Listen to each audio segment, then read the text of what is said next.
Welcome to day 51 of the Art Life video blog. I'm Randy Westfall. I'm Jacob Wolf. Christopher Hoisington. Welcome. Thank you for tuning in. As he said, this is day 51. And we are here today at, what is this building? Well, it's the 8196 Hall. It's my actual office building for sales and engineering reps. Happy New Year's Eve, everybody. This is where we could meet today. Right. Well, it's quiet and private. It's great. No, it's perfect. And he's got his artwork here for us to see. Now, tell us a little bit about your painting career. Well, it's really kind of interesting. I met Jacob at the Portland 500, in the Big 500, at the People's Art of Portland. Chris Haberman. We interviewed him on here. Right, and it happens to be the second show that I've been in there. Back in December of 2009, my family had given me some art supplies and said, you would be a good painter, why don't you should start painting. Wow. And I said, okay, I'll try it. And I'm an engineer, and so I could do drawings and isometric drawings and things. And they said you have to produce a painting and a couple of sketches, and I actually did that here on some of the first things that I've done. This is now, did you do these for a class, or did you just No, I do just these did them for at your home. own? Okay. This is actually the very first sketch. Alright, so we'll show that one first. This is his very first sketch back in 2009. You can see the engineer in there. Yeah. This is another one. That was outside my dining room window. So he works mostly plein air, some photography. This looks like it might have been from a photograph. That was from a photo. It was my daughter. That's amazing. And then this is the first painting that I did. I said, okay, I can do that. So they said, do a painting. So I sat down. I'd never painted before. And I got some acrylics out, and that's the first painting that I did. So then it was... So what was your reaction to your ability? I painted this, and I get down, I looked at it, and I went, holy crap, I can paint. Now, why would your... Oops, low battery? Oh, that's fine. Just dismiss that. Okay. Why would your family decide that you needed to paint? Well, it's interesting that you would ask the question that way, because I'm an intense personality, and I think they knew I needed an outlet for the stress that I was going through at the time, and they knew that I would be good at painting, because when my kids were growing up and my daughter was going to have a Winnie the Pooh birthday party, my wife would have a little Winnie the Pooh book and say, hey, can you make me some posters? So I'd look at that and I'd do big posters, and they'd look really good. Looked like you blew up what was there, and I shaded them right and stuff. And I always did birthday cards on the envelopes. I'd draw stupid little stick figure things, just like nothing. And so they said, well, you'd be a good artist. And I thought, no, my sister's an artist. My brother's an artist. That's, my mom was a docent of the University of Oregon Rental Gallery. Okay. And so we knew artists, and like Mel Vincent is a wonderful watercolorist in Oregon, does Oregon scenes. And my mom met him early in his career and convinced him, sell your paintings at double your price. And he's wonderful, beautiful, beautiful work.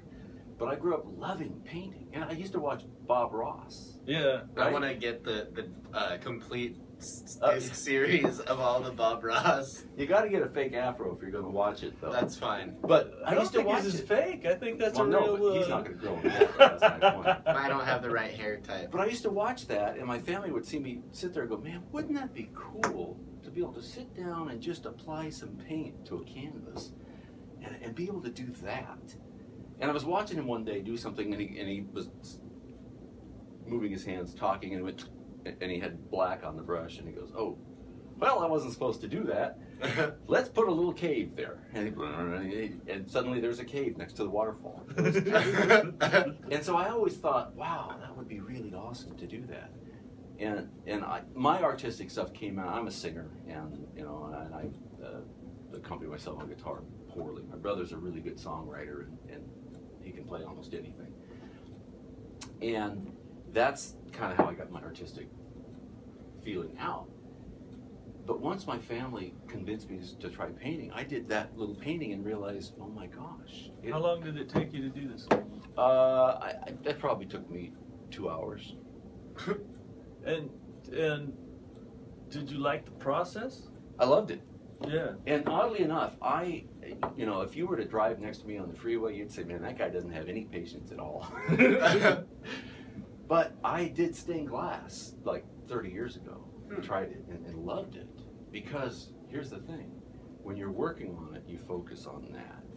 And I'm a perfectionist, and so if you know anything about perfectionists, I still wake up some days and I'm kicking myself about things I did when I was 12 years old. Oh yeah, I do the same thing. Right? Oh, I do the same thing, and the emotions come up right along with it, right? Exactly, and when you're in the middle of that, painting or doing stained glass or something, that's all I think about.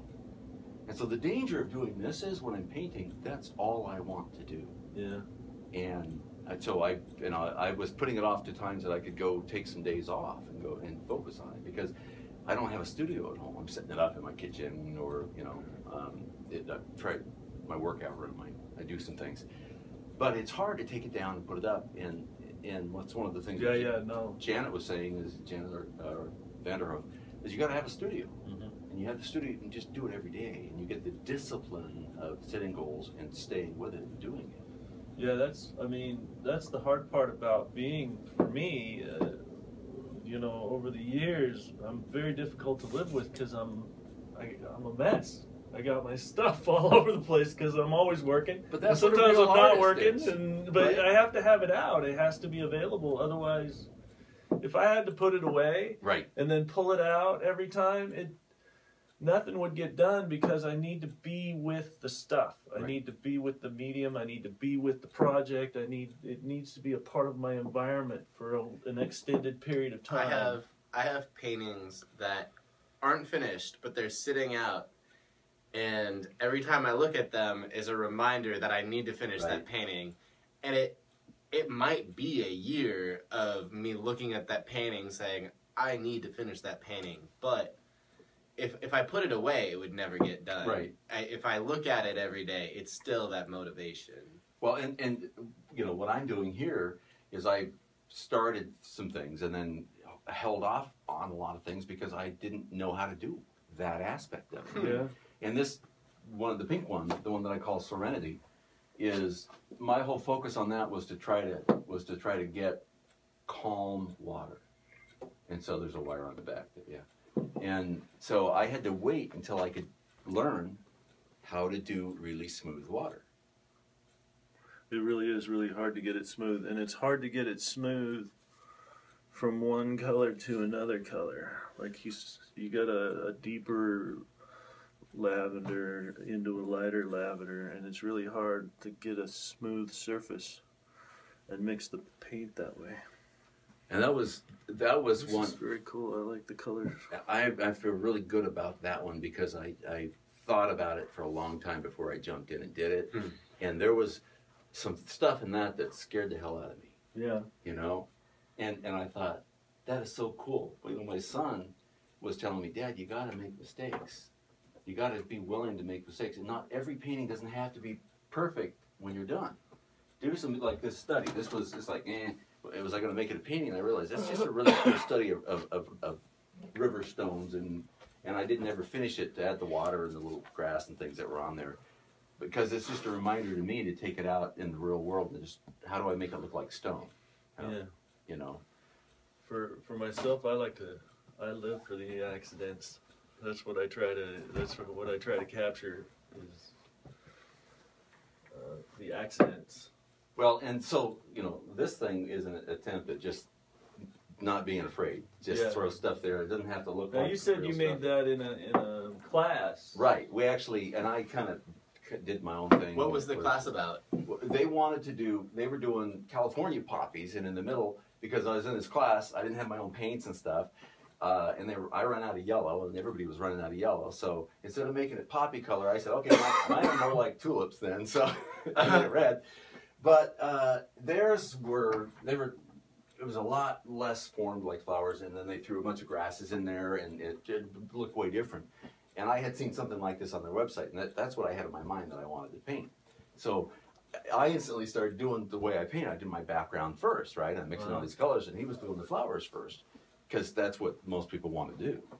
And so he was like, okay, this is how people like to do it, so we'll do it that way. So, but for me, just having it out there and throwing stuff in the sky that doesn't look like it's anything in the sky, just doing some weird stuff. Instead of this kind of semi-photorealism stuff. Actually, my favorite painting is what I call Dogwood River, because it's the most impressionistic. I just wanted to paint something like I was looking out a window at a river. Well, that reminds me of a Japanese print. They had a lot of the Japanese prints from the turn of the century, when Japan and the U.S. really started doing a lot of trading. That was one of the big things during that time for the artists of the art community at that time. They were actually emulating the cherry Japanese blossoms, prints like that. I mean, it's great. Good stuff. So, and here, this barn in Texas, the friend of mine, Clay Crowell, is a photographer. And he was putting these pictures up there, and he showed this picture of a barn in Texas. And I was looking for a barn to paint. So I told him I'd paint his barn. And on that one, I had the upper part good. I could do the buildings, the barn was kind of decrepit, and weird angles and falling down. And I really focused on the trees in the back. And I tried an effect on the sky. And I've had people come up and go, well, you're not supposed to see the brush strokes in the sky. Well, it was an effect. I wanted to. Not supposed to try see the brush strokes. Come on, people. But what's really funny is I was talking at the first opening. Oh, I didn't really tell the story. I should go back. 6 months after I started painting, and I painted a couple of these, my son was at the People's Art in Portland, just walking around, and he walked in there and got to talking, and I think it was Chris who was there, and he said, we're doing a landscape show coming up this summer, and we're just getting the word out. Do you know any landscapers? He goes, my dad's a landscape painter. And he came back, and Chris goes, well, tell him to submit some stuff, right? And he came back to my house, and he told me about this, and I'm like, I just started painting. There's no way. And so he said, well, just go down and show him some of your pictures. So the next day, I went down there with my camera and showed Chris some pictures, and he goes, dude, you're a painter. Sure, absolutely. So I had five paintings hanging in there. I did a nice Crater Lake one, and Chris breaks what you expect from artists. We see in movies all these guys who run galleries and they're stuck up and snooty. And he's like the nicest guy in the world, and he's just so open and welcoming to new artists. He is. So I got to instantly get into a show, which doesn't happen. Right. And then because of that, he knew my work, and so he invited me this year too, to the Big 500. Yeah, he's been really supportive of us in this project. Yeah, I'm hugely supportive of this project. Really. Yeah. I mean, he opened up the gallery and lets us do interviews there, and yeah. Well, he's chasing his dream. He had been in corporate life, and he quit that because his soul was dying. Yeah. And this is a way I realized my soul was dying, and I didn't know it.